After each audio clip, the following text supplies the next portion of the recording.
देखिए, आज के प्रकरण में संत का कितना बड़ा महात्म है, गोस्वामी जी ने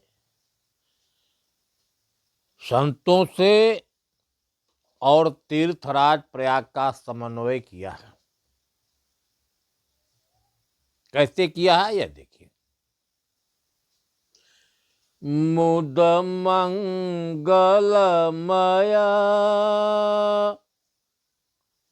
शांत समाजो। उन्होंने कहा संतों का समाज मंगल को देने वाला। लेकिन सवाल उठता है कि संत किसे कहते हैं। हम आप हैं, कहीं साधक का बात होता है, कहीं सिद्ध का बात होता है, कहीं संत का, या तीनों एक ही हैं कि उनमें कुछ अंतर है। अगर हम आप इस पर विचार करते हैं, साधक का मतलब होता है कि अभी साध रहा है, सदा नहीं है, अब वही साध रहा है। तन को साध रहा है, मन को साध रहा है, वचन को साध रहा है, अभी साध रहा है। सिद्ध का मतलब होता है जिन लोगों ने सिद्धियों को प्राप्त किया है, सिद्धियों के जरिए चमत्कार दिखाते हैं, उनको तो सिद्ध कहा गया। लेकिन संत किसे कहते हैं? हम इस पर विचार करते हैं। संत का मतलब होता है कि जिसका संशय का अंत हो गया है एकदम। संत का भाव है कि जिसके अंदर रंच मात्र संशय नहीं है। जब संशय मिटा तो वो संत हो गया। उसकी स्थिति स्वरूप में हो गई। ऐसे लोगों को संत कहते हैं। जैसे कि गोस्वामी जी का लेख है कि रैन का भूषण इंदु है। रात है, रात का भूषण चंद्रमा होता है। चंद्रमा उदय हो जाता है तो उजिला होता है। दिवस का भूषण भानु, दिन का भूषण है सूर्य, तब दिन ठीक लगता है। सूर्य उदय नहीं है तो ठीक नहीं। भक्त का भूषण भक्ति है। अगर भक्त है तो उसके पास भक्ति नहीं है तब ठीक नहीं है। भक्त का भूषण भक्ति।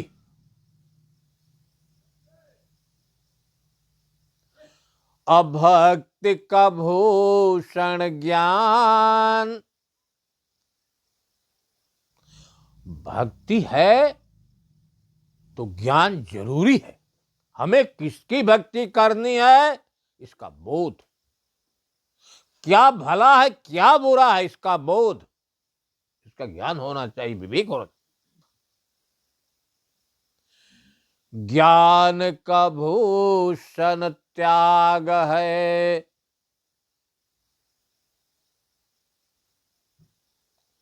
जब बोध हुआ, ज्ञान हुआ, तो त्याग किससे? इन बुराइयों से जो काम, क्रोध, लोभ, मोह, मद, मत्सर, ईर्ष्या, द्वेष, अहंकार, इनका त्याग।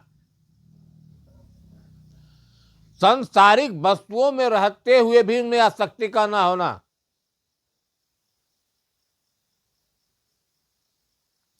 अत्याग का भूषण शांति पद। त्यागी है,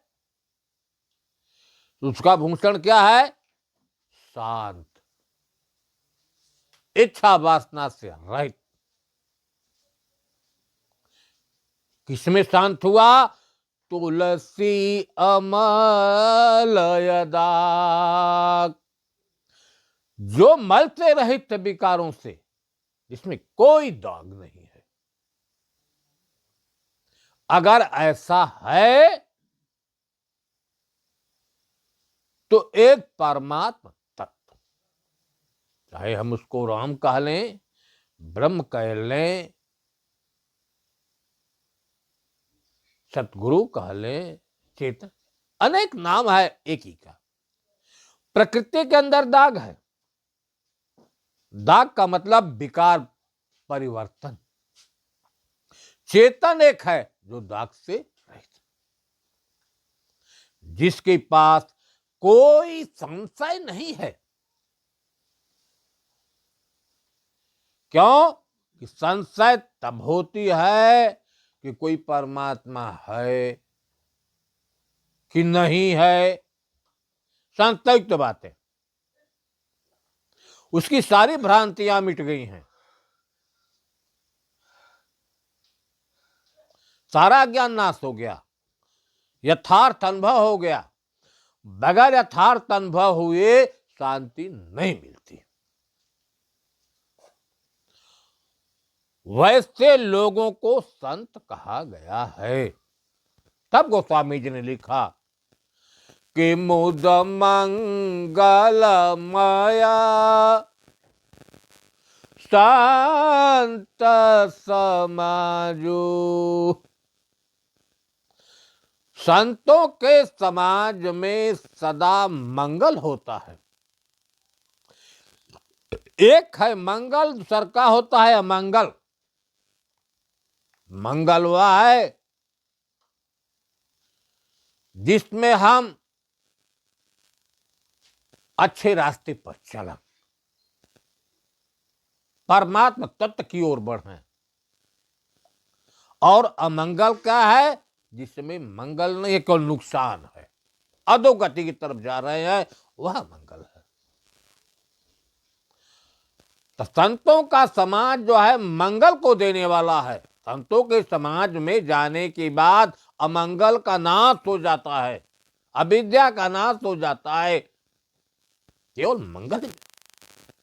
उपमा है जैसे कि जे में जग जंगम तीरथ राजो। संतों के समाज से उन्होंने उपमा दिया है तीर्थराज प्रयाग का। आप देख रहे हैं तीर्थराज प्रयाग तीर्थों का राजा है, उसकी उपमा। अब आगे देखिए, राम भक्ति जहाँ सुर सर धारा। संतों के समाज में राम की भक्ति रूपी गंगा बहती है, लेकिन तीर्थराज प्रयाग में जल की गंगा बहती है। इतना बड़ा अंतर। संतों के समाज में राम की भक्ति रूपी गंगा बहती है, संतों के समाज में तीर्थराज प्रयाग में जल की गंगा बहती है। इतना बड़ा अंतर है।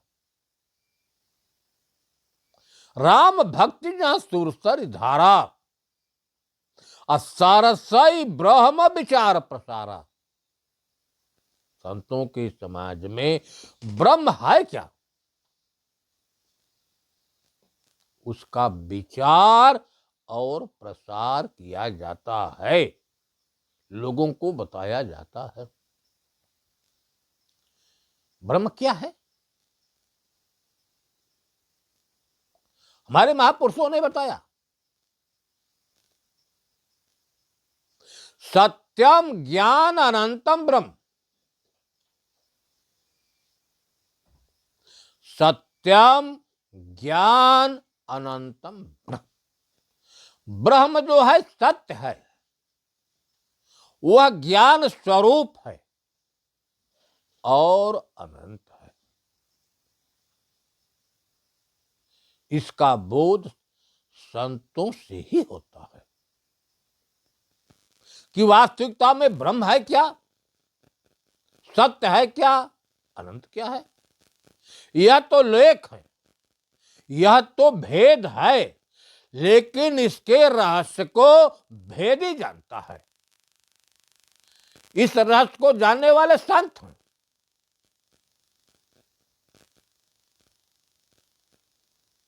मुद मंगलमय संत समाजो, जिम जग जंगम तीरथ राजो।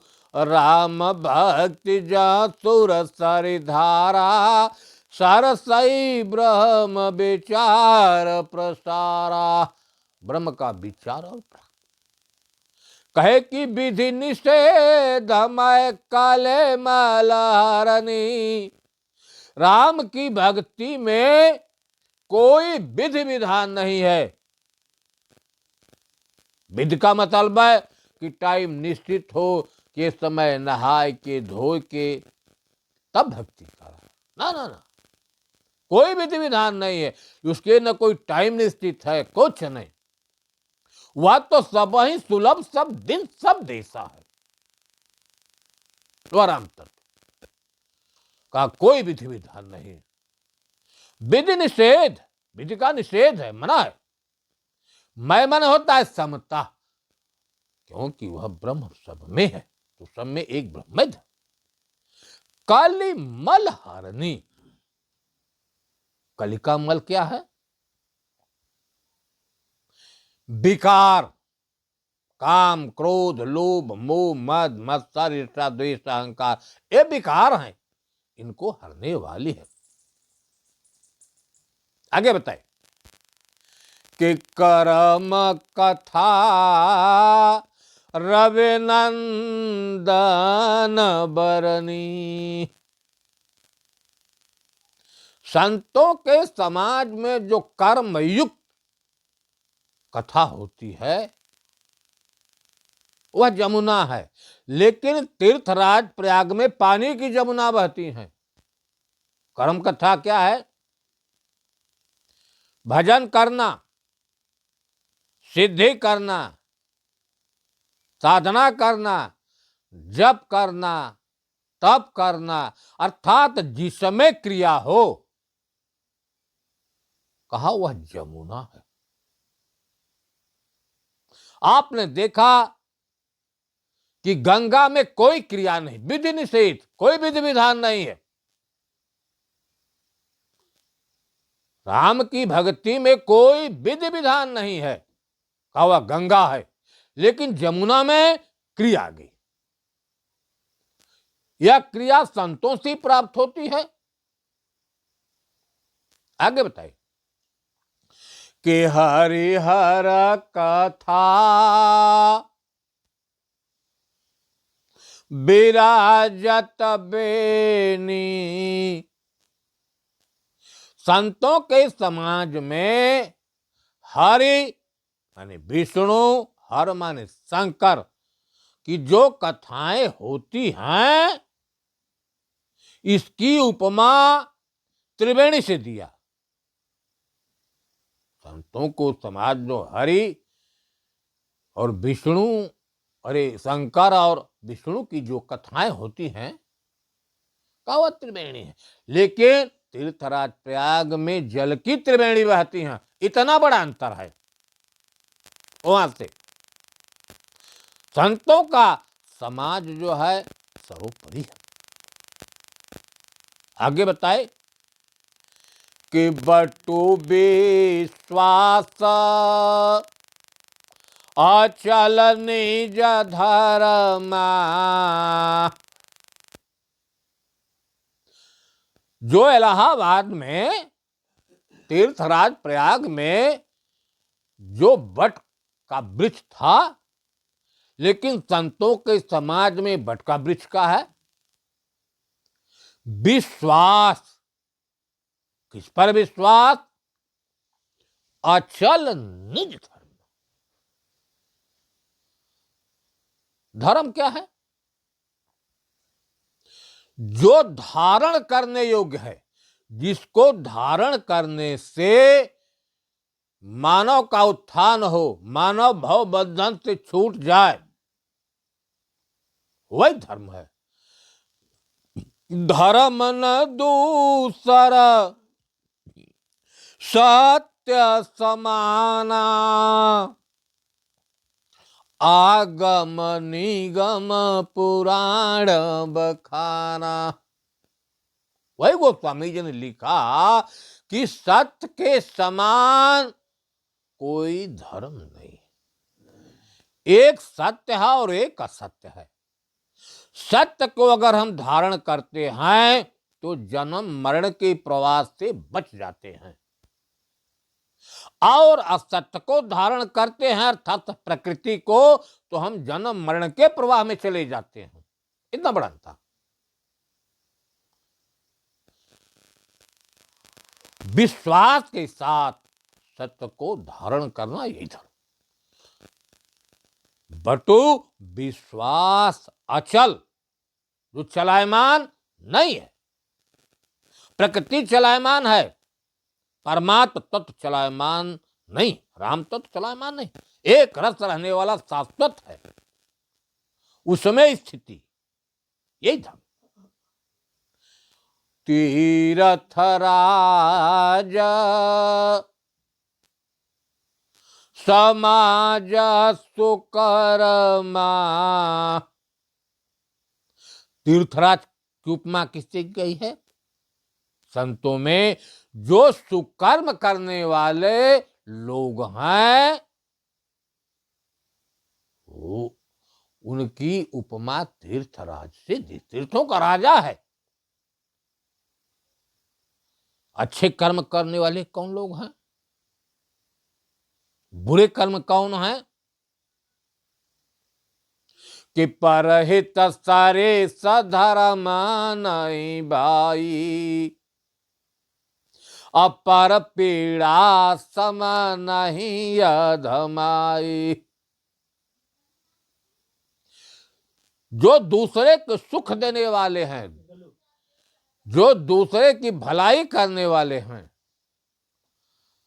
ऐसे लोगों को सज्जन कहा गया है, संत कहा गया है।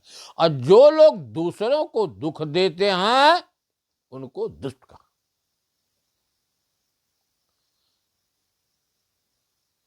अकथ आलोक सब ही सुलभ, सब दिन सब देशा, सादर सेवत समान कलेसा। अकथ अलौकिक तीरथ राओ, अदेशाद्य फल प्रगट प्रभाव। एक उन्होंने कहा कि एक अकथ और अलौकिक तीर्थराज है। अकथ माने नहीं कहा जा सकता और इन आंखों से नहीं दिखाई देता। वह तीर्थराज ऐसा है कि आंखों से नहीं दिखाई देता और उसका वर्णन भी नहीं कहा जा सकता।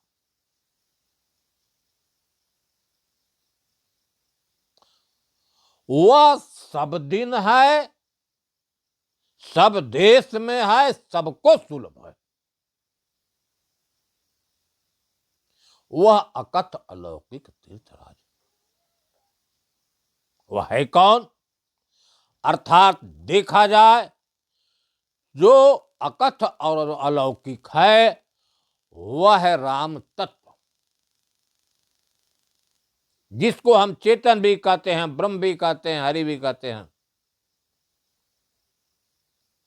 वही अकथनीय है। प्रकृति का वर्णन हो जाता है लेकिन उस चेतन का वर्णन नहीं होता। वह नित्य और शाश्वत है, उसका कभी अभाव नहीं होता। वह है अकथ अलौकिक तीर्थराज प्रयाग। सबको सुलभ है, सब दिन में है, सब देश में है, लेकिन एक ही चीज है कि सतगुरु मिल जाए और उसका बोध करा दे। क्यों? कि उस अकथ अलौकिक को जानने वाले संत ही हैं।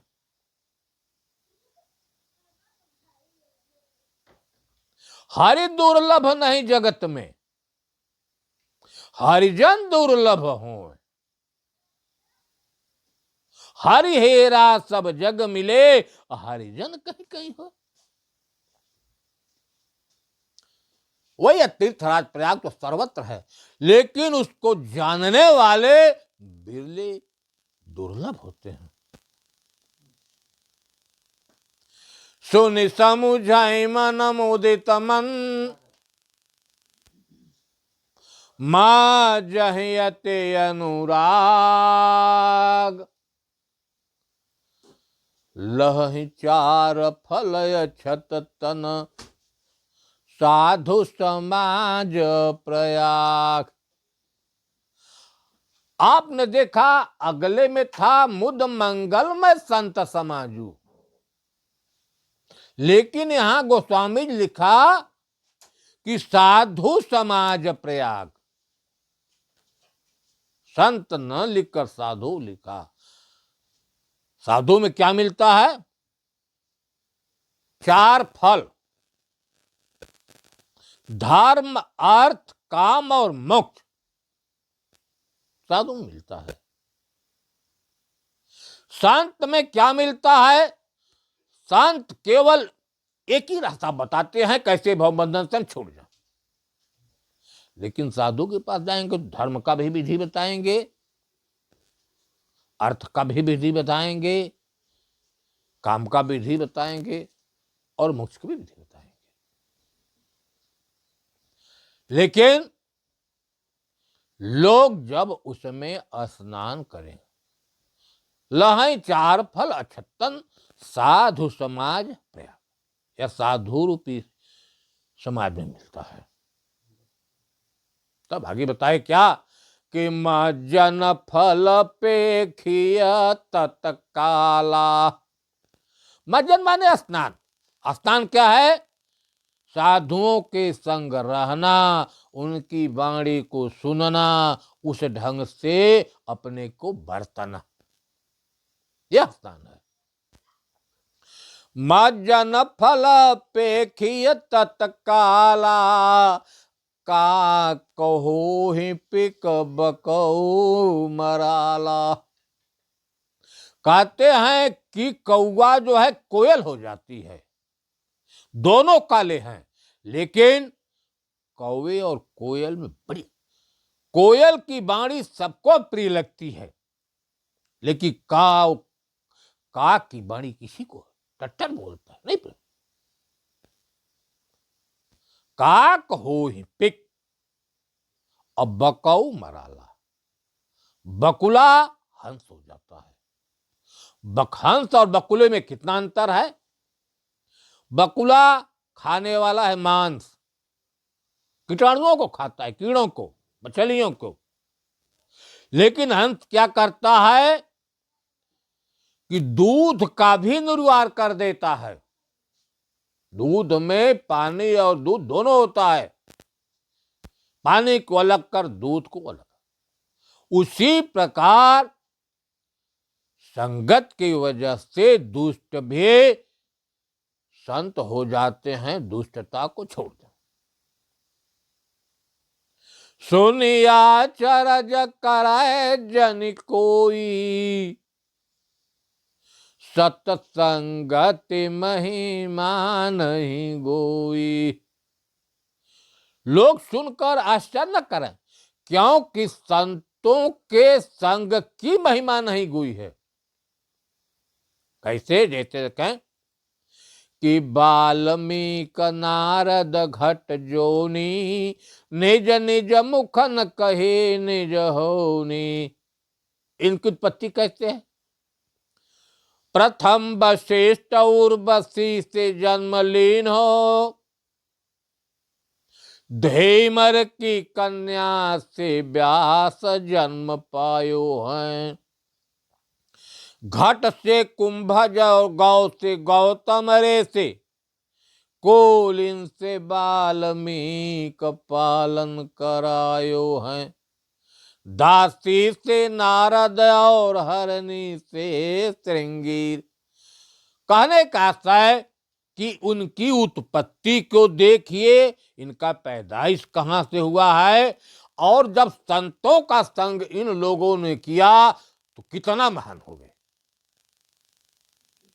इसमें महानता की देन है संतों का संग। जन्म से महान नहीं थे, लेकिन संतों की संग से इतने बड़े महान। सत्संगति महिमा नहीं गोई। वाल्मीकि नारद घट जोनी, निज निज मुखन कही निज होनी। अपना वर्णन किया है। जल चर थल चर, नभ चर नाना, जे जड़ चेतन जीव जाना। जलचर, जल में रहने वाले, थलचर, थल पर रहना, जलचर, थलचर, नभचर, आकाश में चलने वाले, जो नाना पर, जे जड़ और चेतन, इस संसार में रहने वाले जितने जीव हैं। मति कीरते, मति बुद्धि से, कीरत कर्म कर, गति भूति दूसरे की भलाई कर, जो लगी जतन जहां जे पाए, किसी ढंग से वह पा गया। सो जानत सतसंग प्रभाव, अलोक कहूं वेदनायान पाऊ। जो लोग जाने संतों के संग के प्रभाव, बिनु सतसंग विवेक न होई, राम कृपा बिनु सुलभ न सोई। जिसको विवेक हुआ, बोध हुआ, ज्ञान हुआ, उसमें हेतु है संतों का संग। जब प्रभु की कृपा होती है तो संतों का संग होता है। सत्संगते मुद मंगल मूला, संतों का संग मंगल का मूल, सोई फल। कहा संतों का संग जो है, संतों के संग से मुझे सत का बोध होता है, तब सत से संग होता है। कहा वही फल है, और जितनी सिद्धि और साधनाएं हैं वह फूल है, गौण है।